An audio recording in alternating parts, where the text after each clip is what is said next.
If you are the Ravens defense, how do you approach Baker Mayfield? First of all, I'm going to translate what Wink Martindale just said just now. So all of those things he said, what he didn't say says more about his plan of attack in terms of how they're going to neutralize Baker Mayfield. He's looking at those 4 turnovers in that Oakland Raiders game, particularly the 2 late in that game, and saying that's what we're going to try to do against this young quarterback. We're going to throw a lot of different looks at him, some exotic pressures, and see how he can handle that. Because Baker Mayfield has not seen a lot of football. We talk about this with young quarterbacks all the time. You don't have answers for everything just because you haven't played at this level for a very long time. Experience matters, and so Wink will probably look to take advantage of Baker Mayfield not having that experience. They're not going to allow vertical entry from those receivers. There will be some press, some reroute. The Ravens are getting back Jimmy Smith, a big physical corner. That should make a difference in this game. So I look for them to be able to try to neutralize Baker Mayfield by pressing those receivers and then making sure that they keep him in the pocket and pressure him from there. Yeah, they're going to put pressure on him. They're also the ability to play man-to-man. Jimmy Smith coming back. What does Jimmy Smith do? He plays press coverage. So he's going to give the D coordinator plenty of options. But this is what you do to a young quarterback. You don't give him the same look. And this is what Baltimore does. Baltimore is not a standard coverage team. They give you a variety of looks. And I like the fact that I listen to scouting reports a little bit different when you're in the same division and potentially you might be facing a guy for 10 years.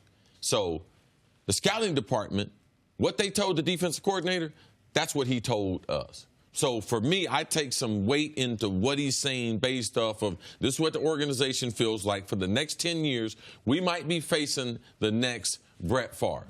We faced Brett Favre in Minnesota. What do? Pressure him from his right, force him to the left, force him into some turnovers. So in him saying that, that's what I believe that they're going to be able to give him do. Look, give him pressure to his front, force him to his left, try to throw the ball back across his body with that strong arm, creating some turnovers. That's why I like the Brett Favre comp, even if it's not the caliber of player, more than the Drew Brees comp for Baker Mayfield. Because I see more of a risk taker, stronger arm, a guy who is going to be much more boom bust than Drew Brees, who's been one of the steadiest forces in this league. Really, the only part of Brees that Baker that reminds me of Brees is his height and his throwing motion to a degree. Yes. The straight over the top, which you told me to look for, and now I can see it with him, Russell Wilson, Brees, those guys who have to throw like that. But stylistically and almost emotionally, he feels a lot more like a Brett Favre type. And he's had to be that in his limited time with the Browns. And he said they scored, scored 40 points. So last time the Browns scored 40 points, Brett Favre was still playing football, by the way. Whoa. It was 2009. So, like, the idea that it is that we're going to hold too much against those 4 turnovers against Baker, I'm not going to. Because they had to go up and down. One of the picks was off a receiver's hand. The other pick was desperation time, trying to get in field goal range and knowing if I do turn it over, we're going to overtime anyway. But the ball security is where he's got to be good, and that's where the Browns on the other side have been great. And it's why only having 1 win so killer. They forced 13 turnovers, Canty. Like, they are first in the league. It's hard to believe you don't have 1 win. They're +7 in the turnover margin. And they have 1 win. You said it, and you're right. The one stat that no matter the era of football we go to, that you can line up directly with the standings is turnover margin by the end of the year. The Browns have squandered opportunity after opportunity to get wins early in the year, and now they're playing a Ravens team that I can give you credit again. You said before the year you thought this could be one of the better defenses. I did not see that. They have been arguably the best defense in the AFC, not named the Jacksonville Jaguars, and they've done it without Jimmy Smith, who's the best player in their secondary. Well, they have 2 veteran safeties, so that enables Wink Martindale to do a lot of different things coverage front-wise. But when you look at this Ravens defense, it's a group that can be opportunistic. But I'm looking at this from the other side with Joe Flacco. In his last 4 games against the Cleveland Browns, he's got 5 interceptions.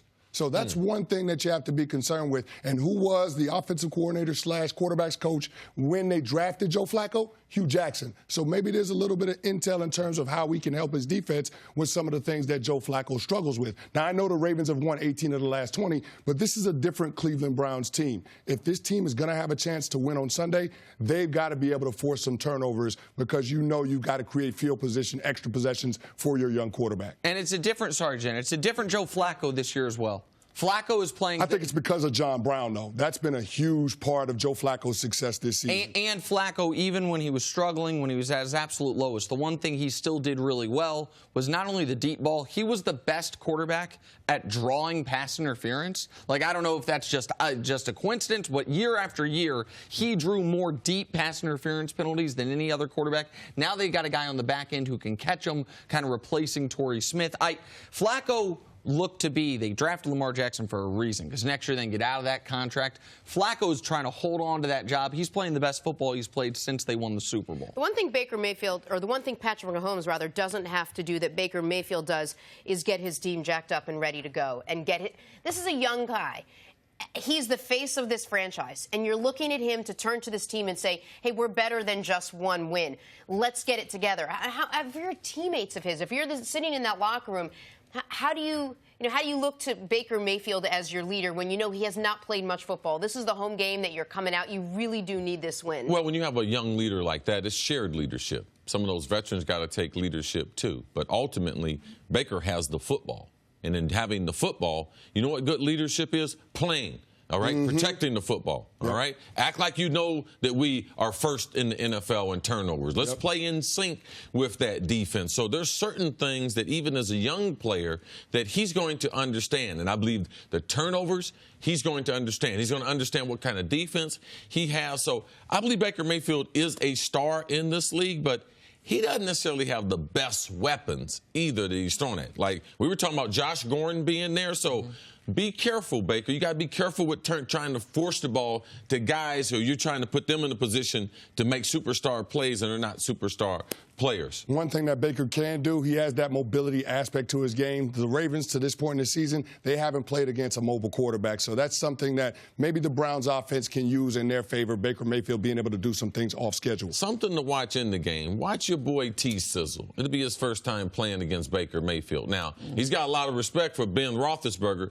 They exchanged jerseys and everything last year. Let's just see what T. Sizzle has as an introduction to Baker Mayfield to the NFL in this big. Thanks for watching. Subscribe here to get the latest from the show. Also, be sure to check out more of the best clips from First Things First, or go watch a few segments from our other shows on FS1.